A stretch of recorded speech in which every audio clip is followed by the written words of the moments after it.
welcome, beloved mighty companions. This holy circle of light, the light of being, seemingly to move, yet unmoving, infinite love, pouring out as it is, whole and complete, shining. What a blessing. Contemplate light, how powerful divine being is. Not we as individuals, but we as the light of divine being expressing, the one expressing, seeing, looking like it's diverse. Growing in that appreciation for the expression of divinity every single day. And just the glory of the uniqueness, really, of A Course in Miracles in that how it teaches really to develop this friendly conversation, this channel of communication, because we are used to words, and therefore the Spirit can't speak to us in words. And this friendly, and I'm really being reminded so much of that in the urText. I'm being directed to look at the urText. And because there are about 60,000 words that were deleted from that text by the time it got to the original, or you got to the published version. And like Jesus is saying, there's some valuable things in there, like sexuality was in there and other things. So it's for me to look. So we may be looking at some things in the urText and Jesus explaining some of the things that are said in the urText, and that feels really helpful. And you just see that how specific he was being with Helen and with Bill, and helping them in really all kinds of areas. And it's so interesting on this journey how the objection will arise. Well, what about this? And if I'm a divine being, then I don't know, the way the ego plays, like something horrible, or the Spirit's not practical, or it's woo-woo or something. And the beauty of seeing it in the urText and the experience here, it's so on the ground. Like whatever's asked, it's divine expression, responding and supporting for whatever's needed. And just like Muji says, the Holy Spirit becomes your secretary to remind you when things are needed. And what not to have to do. Like there's so many things I thought I had to do, and here's the Spirit saying, no, you don't have to do that. It's like, okay.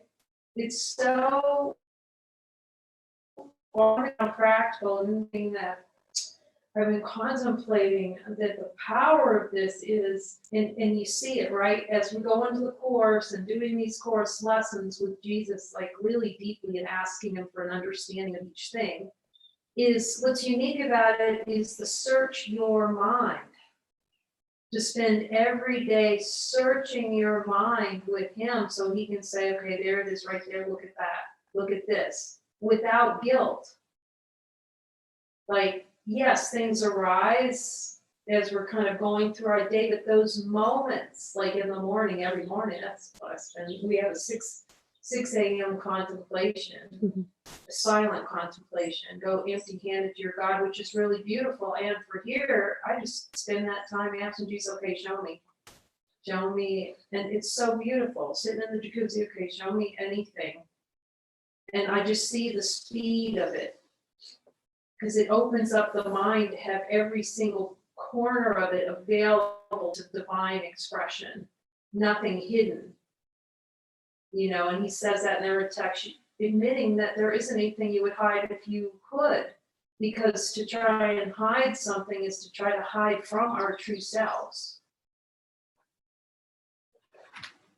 And so it leads into chapter 11, which we didn't seem to get posted up on the YouTube, so we're going to do chapter 11 again, so that it can be out on YouTube. The contemplation, and this contemplation, deep contemplation with Jesus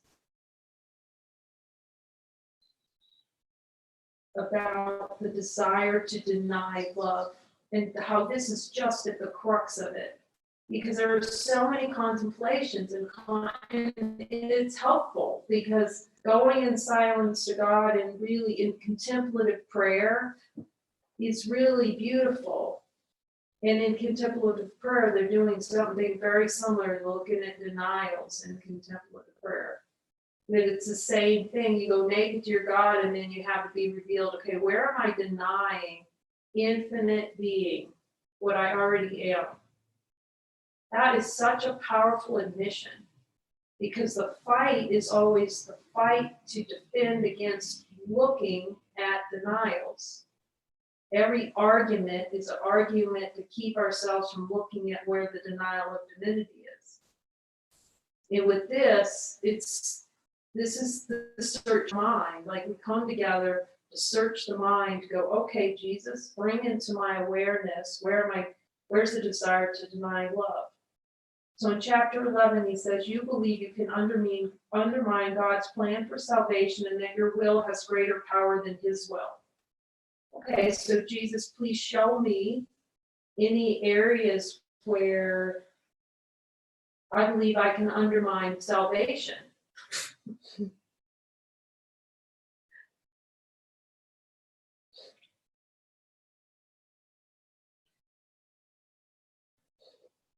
Where there's a desired experience to feel like I can undermine God's plan for salvation.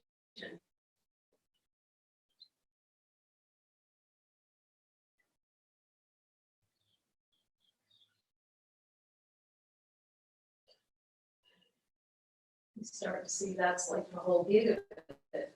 A desired experience to feel like salvation is difficult or impossible, and I'm really going to have to work for it. That whole desired gig under there.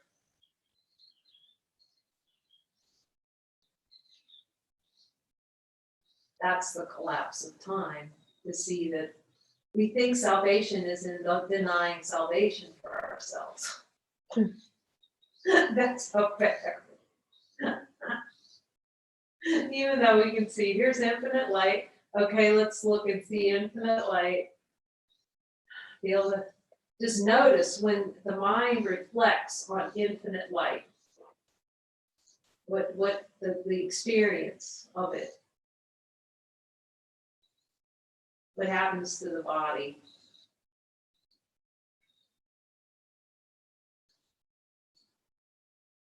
When it rests as infinite light. That's how the body can become a communication device, because it instead of what's using to deny, it can be used to show where we've dropped the investment in the body, which is when we focus on infinite light, you notice that relaxation and peacefulness.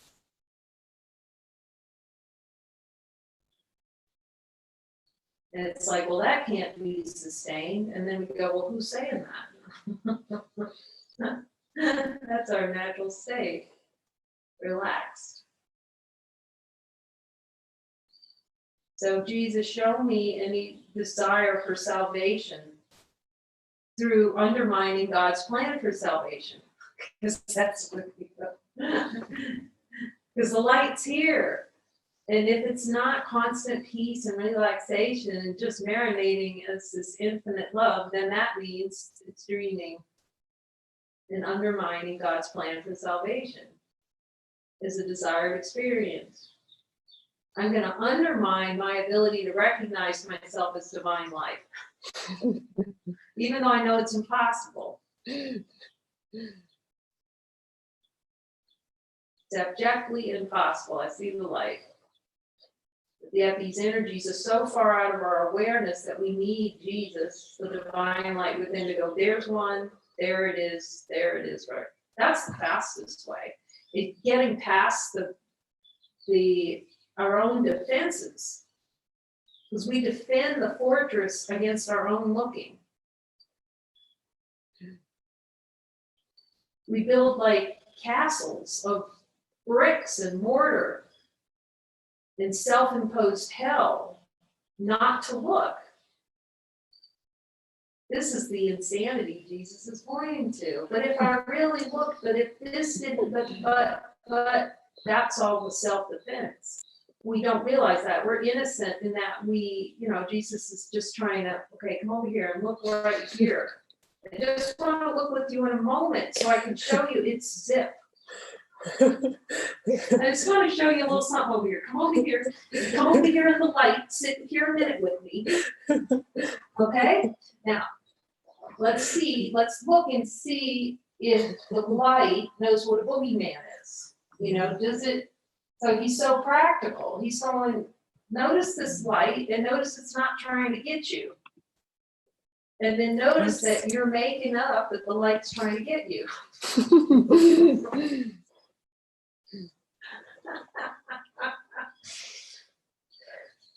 So if fear arises, it's part of your plan to deny God's love for you, which is light. It's humbling. That it's a desired experience. Whatever is arising is desired and wish fulfillment and wishing. I'm wishing to fight God all the way to salvation. When I'm already saved. And so light's going, you can't be saved. The light's not saying that. The light's just here. This is an impossible task you have set, that your will has greater power than his will. So we'll just check in in the light of divine being. Is it possible for our will to be greater than God's will? And hear the light's answer. Is the light looking for somebody to have a will greater than he? It's just like, doesn't even know anything about that. It doesn't know a will apart from itself. It just is. It's benevolent isness. So to pretend like there's a greater power. So every kind of upset is pretend that we have greater power than God. It's to sleep as though we have greater power than God does. Pretend. And then we try to tell God he's wrong, to tell us that we're happiness itself. These are all the reasons why it has to be the way I want it to be. All the reasons, God, why I cannot be happiness. And if we look at the light, does the light, as the light, know anything about not happiness? Light's just.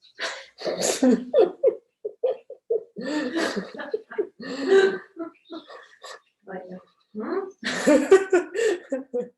It doesn't even know. It's not even. It doesn't know anything. Like, does light know anything? Does it try to know anything? Is it counting the cracks in the sidewalk? It's not. That was for me, for sure. The light's not tracking the pennies. This is definitely for me, you know.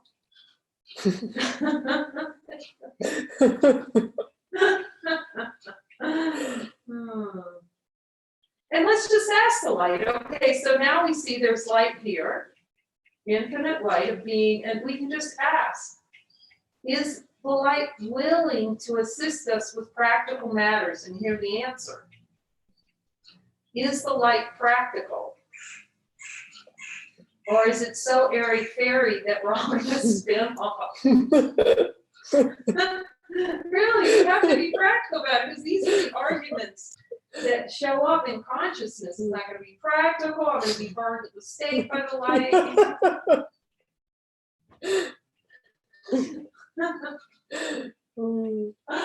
It's going to make me do something. I know these. I've heard these in my life. So I feel like I could say these. Okay. They're all part of the story about what the light's going to be doing. So we can maintain the shoot 'em up and find the next brother to kill and kind of shoot dead in our minds. We shoot ourselves dead. Okay. This is an impossible task you have set. You place your interest in things of the world that are without true value. Then claim to seek salvation of clutching tightly to every morsel, then claiming your Lord has abandoned you. We really are looking at that flip. So then we look in honesty of God. Does the Lord abandon us? Is it even possible? You know, just it's the light have a holiday mark on its calendar, not available anytime. And have we ever looked in the light? It's not there. Always there, consistently.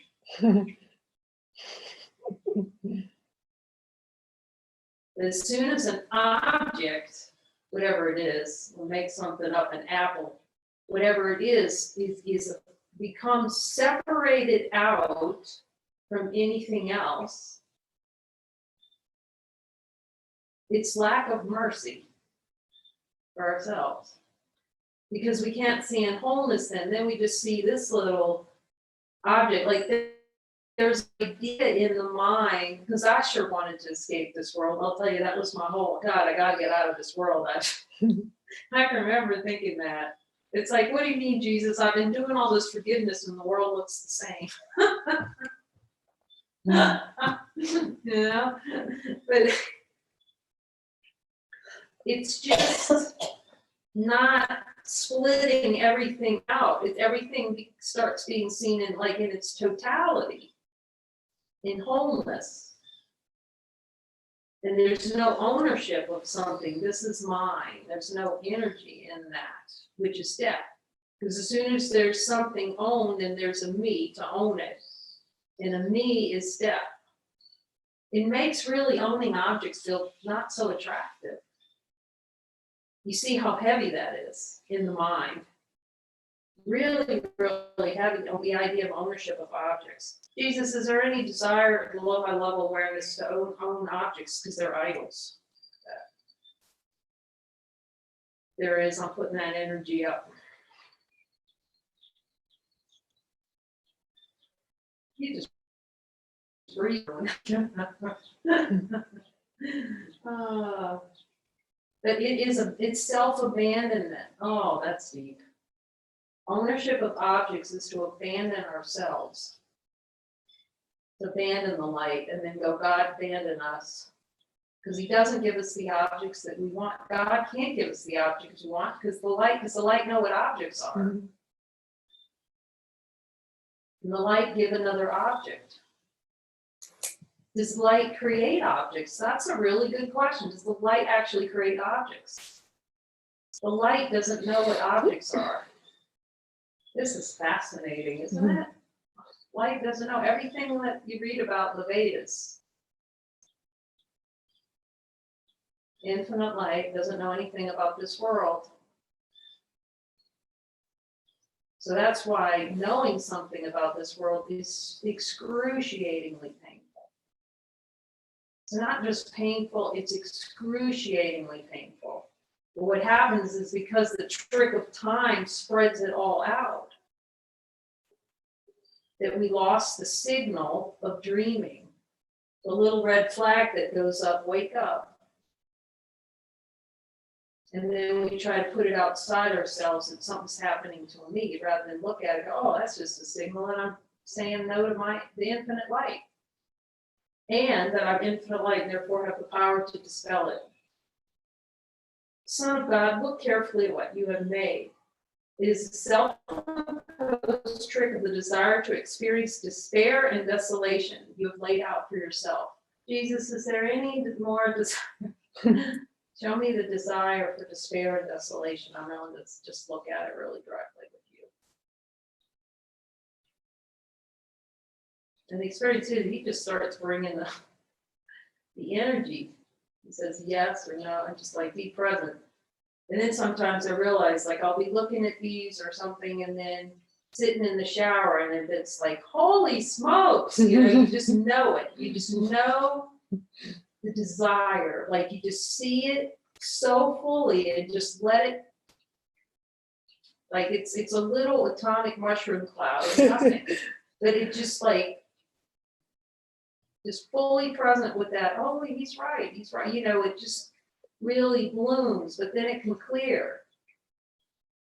It just clears out of the subconscious mind, so you're not like haunted by that looping of the experience again. God, I'm feeling depressed again. Why am I feeling depressed? Because somewhere in the subconscious mind, there's a desire for the experience of depression that hasn't cleared. I'm denying the light, because as we see in the light, infinite light have depression. Does it know what that is? Does it know what anger is? It doesn't know anger. It doesn't know depression. Everything that passes before your eyes you desire to see. Jesus, in the light of divine being is everything that passed before me. Yeah.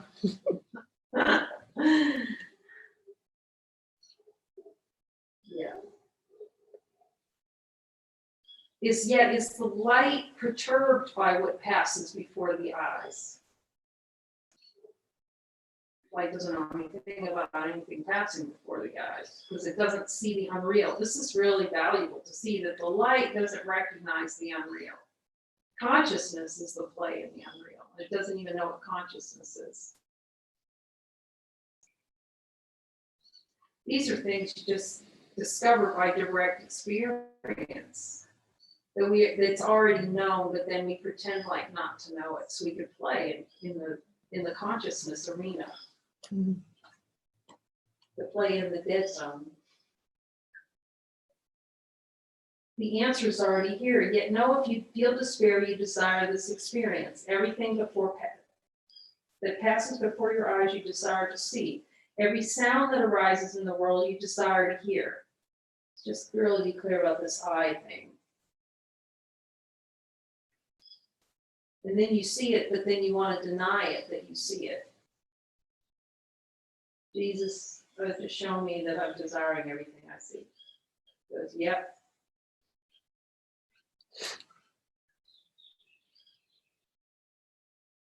It's a way to deny seeing divine light, the recognition of divine light, which is beyond the eyes. Is divine light beyond the eyes in our direct experience? Divine light doesn't know what eyes are.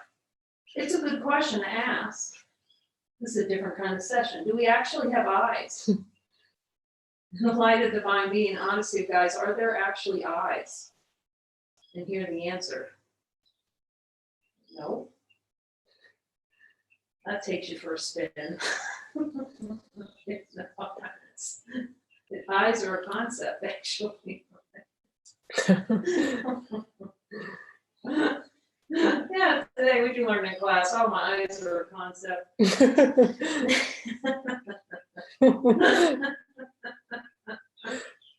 That's where Jesus was headed, right? That's where peace of mind is, seeing that everything's a concept except light. Every sound that arises, every sound that arises in the world you desire to hear and trade for the sound of the voice for God that He would sing to you of heaven. So let's just ask, because He said to show us this. We already know the answer. Think to this. Let's just ask anyway. It's good to hear. Every sound that arises in the world you desire to hear and trade for the sounds I'm hearing an attempt to try to drown out the voice for God and hear the honesty of God answer.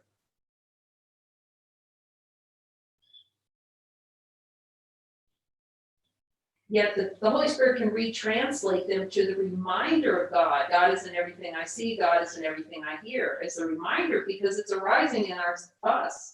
Are all sounds arising in us, or do they arise apart from us? Can any sound arise apart from us in the light of divine being, honesty of God? The ego comes and says, that's just weird. It's true. The ego would keep that little secret. And trade for the sound of the voice for God that would sing to you of heaven. All taste, every touch, every movement you desire to experience. That's what we don't want to admit. So let's just admit it. Jesus, in the light of divine being, honesty of God, is everything I experience by my desire. And here's the answer. Every taste, every touch, every smell, Every twitch. I don't know about you, but I'm getting yes on every one of those. There's not one where the light says, well, you know, does the light desire to taste? Infinite light desire to taste? Does infinite light desire a touch? They go hunting for a touch, somebody to touch.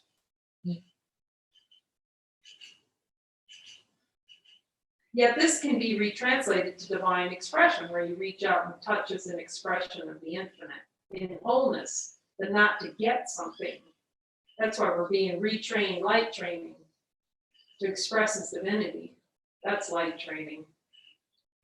We forgot how to express as light. We're so used to denying light. We just made such a decision.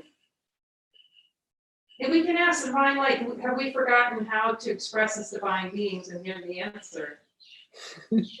So is the light retraining us to express as ourselves, as infinite light? You can hear the answer from the light. It tells us everything. Yet the Holy Spirit would transform these to true perception, the perception of the light of God and truth shining always in everything, and the recognition that your whole only function is to rest and be carried as love that you are. Okay. In the light of divine being and honesty of God is our only function, to rest and be carried by the love that we are.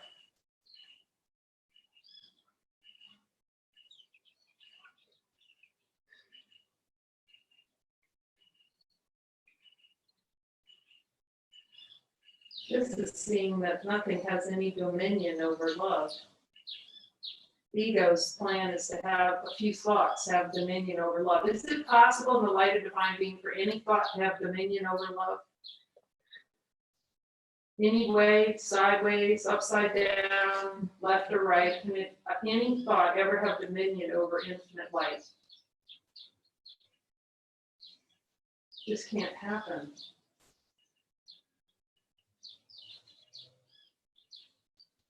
And resting as infinite light comes from seeing through all the desire not to be it. Jesus, this is really fine what you're showing me. I just want to be everything except. And thereby, through my choice to have an experience of everything but light, then I will be in hell. And then I'll blame God that I'm in hell. God is no. We have to laugh our way through this, really. It's really, and see how insane it is. Okay. This is a nice chapter. I like this chapter. Your only function is to rest and be carried as the love that you are. God has no requirements of you, for love knows no requirements. In the light of infinite being and honesty of God, does God have a single requirement of us? Does the light actually know what a requirement is? Does it have a report card? We're so used to that. I'm going to give you a score with how good are you today. Does the light have a scorecard? I'm going to see how good, I'm going to mark myself on how good I was as a spiritual student. Does the light have that kind of scorecard?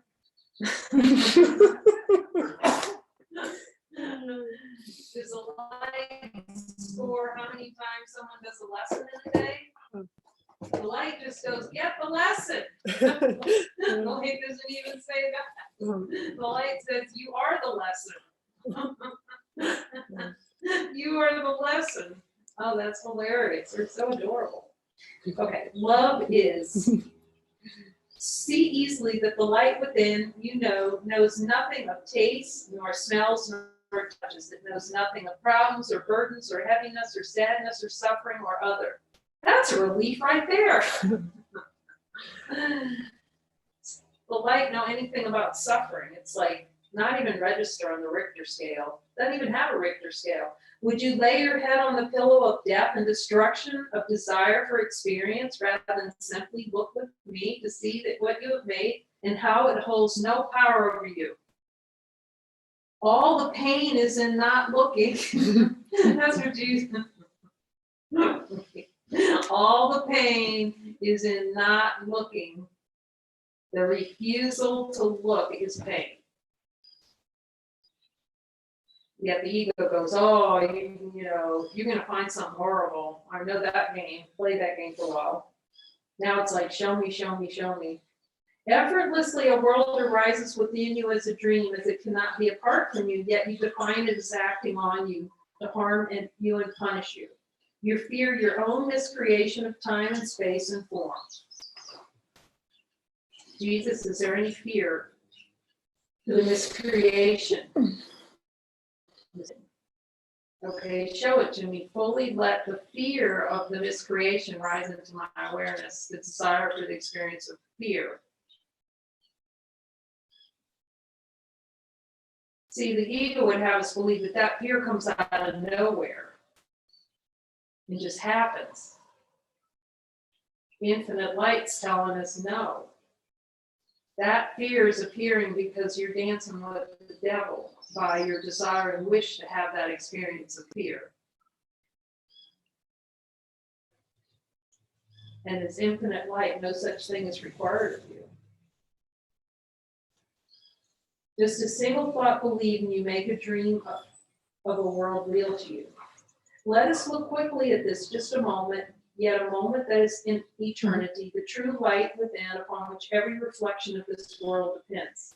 Is just an instant of value to you to lay down the swords, the desire to fight and defend and hold back and resist and claim that you cannot see what you are and always have been.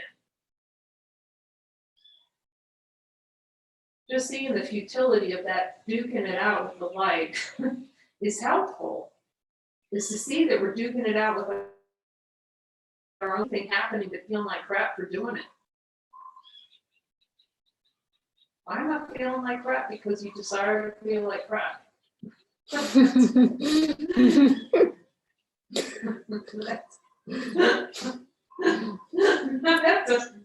That's merciful, actually. That's what real mercy is. That's what honesty of God is.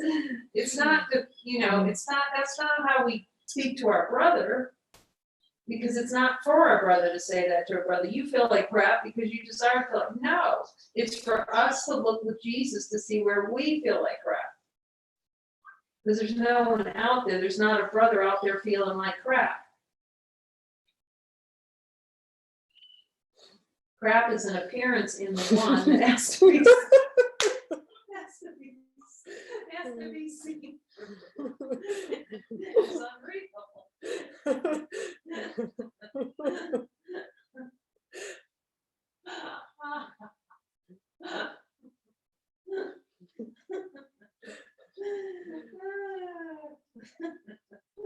This is why the world gets really funny. Okay.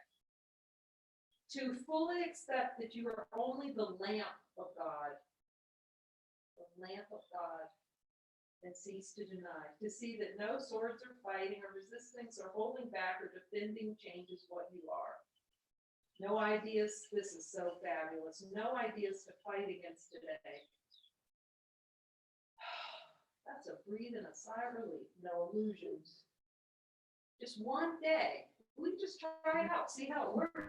You know, because we can always go back to fighting ourselves because we're so good at it. We can just have a whole day of no fighting, no illusions, no delusions, no pretending there's another. Just pretend like there's no one else. See that there's no one else actually. And just, what would happen? What would it be like? We should ask. Not to have a fight, a single thought. That's what we do. We duke it out with thoughts all day. We build little thought circles, little trees of thought, little pictures of memories of what's wrong and who did I talk to, and little hell eddies in our mind of what could be different from the time when I was 2. Jesus, do we have to go back there at all? And hear what he says. Do we have to go one thought past this right here? Do we have to give one thought beyond right here, right now, and hear what the light says?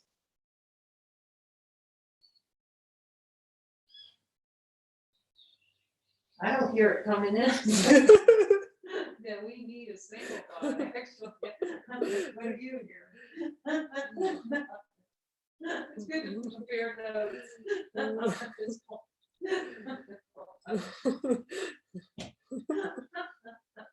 Be what is, only what is, only the light within shining endlessly of a beacon of happiness and joy.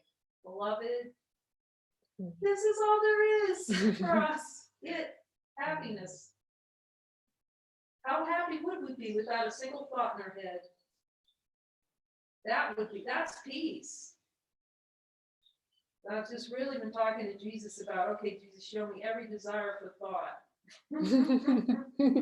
Every desired experience to get out and thought. No, I desire thought, yep. Oh, that's funny. This is why my gentle instruction to you is to contemplate these chapters and let the truth open and fully bloom in your heart. To invite me in to help you in this task you seem to have set for yourself, to show you that no such task, even of awakening, exists. Is there such a thing as spiritual awakening in the light of honesty of God? And here with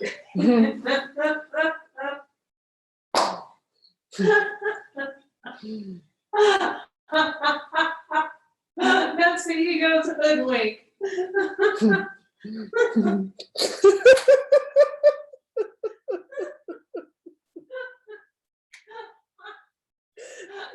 the hoodwink plan. Sometime in the future, you're going to be awake. And the light of the divine being is a divine being, light of divine being saying, sometime in the future, you're going to be awake to who you are.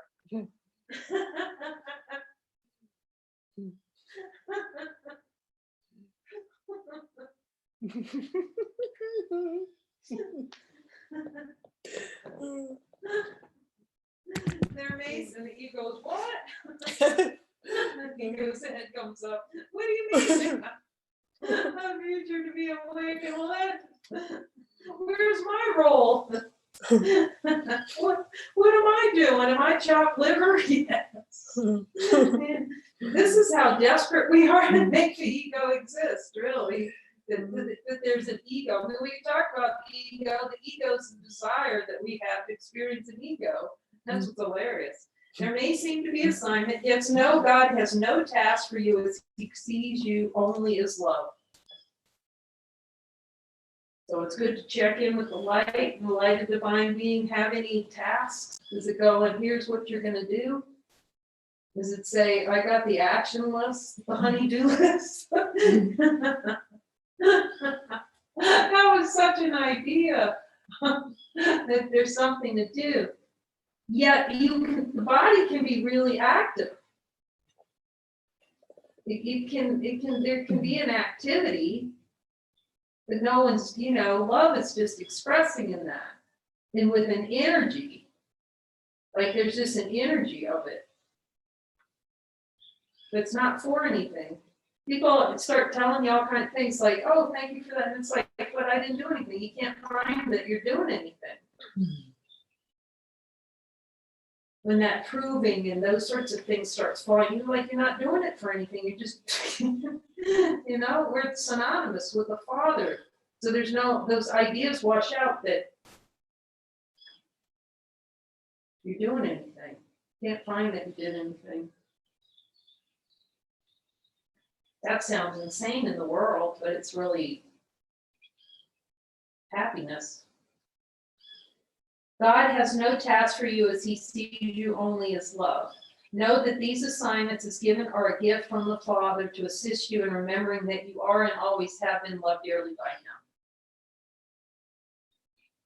That's where that whole idea of I need to do nothing gets confused. That's the confusion. No, it's a decision to confuse it.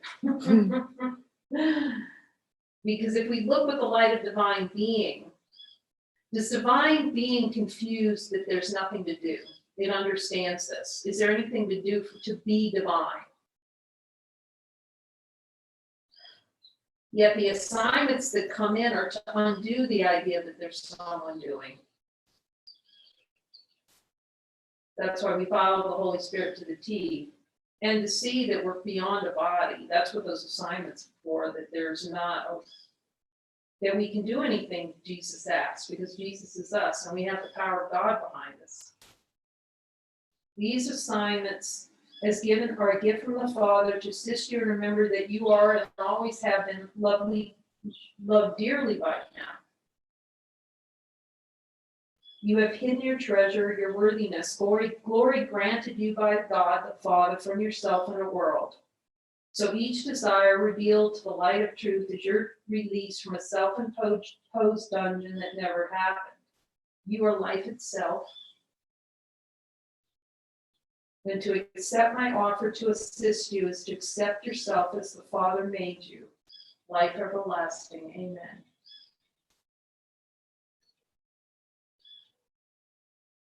So if there is one message of course, of a new covenant is ask me, ask me, ask me.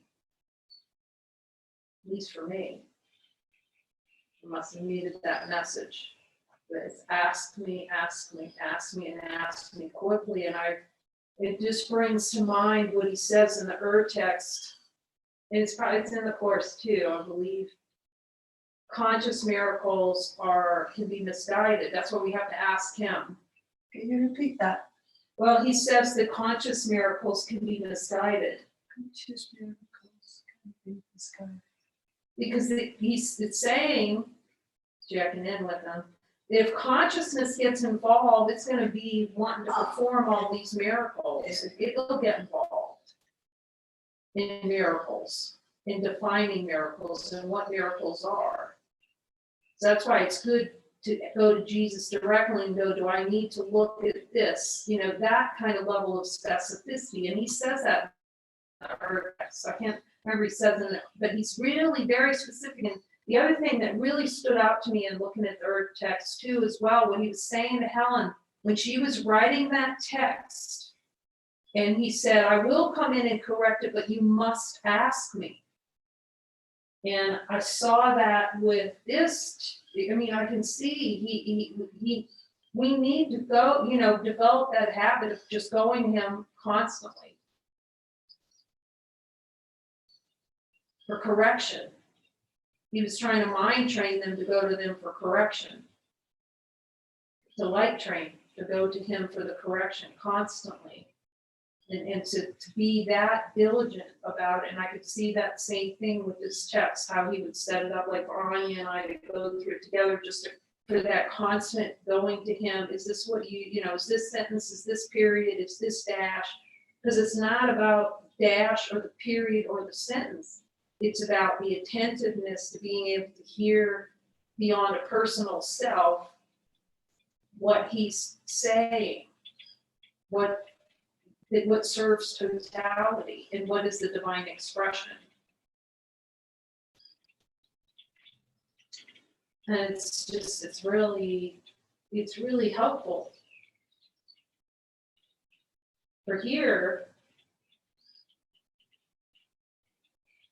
asking him for help, asking him to show when to.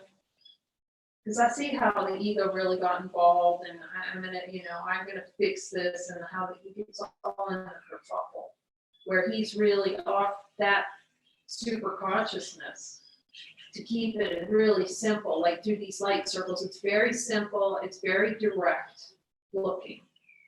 Here's the light, here's what you desire, here's the light, and it can be like that all the time, actually, with him, 24/7. Wash out all the ideas, everything that's hidden, all the dust bunnies. And I'm grateful for it.